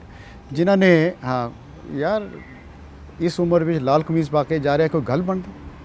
ਬੁੱਢੀ ਘੋੜੀ ਲਾਲ ਲਗਾਮ ਕੇ ਉਹ ਪਾ ਰਿਹਾ, ਤੈਨੂੰ ਕੀ ਤਕਲੀਫ ਹੈ?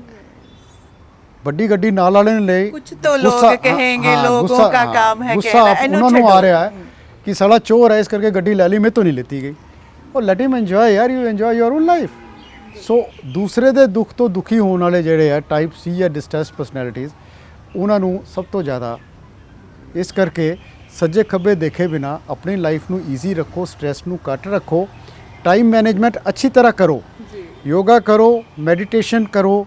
ਇਹਨਾਂ ਸਾਰੀ ਚੀਜ਼ਾਂ ਦਾ ਸਾਇੰਟੀਫਿਕ ਰੋਲ ਹੈ, ਪ੍ਰੂਵਨ ਹੈਗੀਆਂ। Classical music, devotional music and regular 15-20 minutes of prayer. Prayer ਨਾਲ ਸਾਡੇ ਦਿਮਾਗ ਵਿੱਚ ਸਟ੍ਰੈਸ ਬਸਟਰਸ ਜਿਹੜੇ ਹੈ, ਐਂਡੋਰਫਨ ਰਿਲੀਜ਼ ਹੁੰਦੇ ਹੈ, ਜਿਹੜੇ ਕਿ ਸਾਡੇ ਮਨ ਨੂੰ ਸ਼ਾਂਤ ਕਰਦੇ ਹੈ।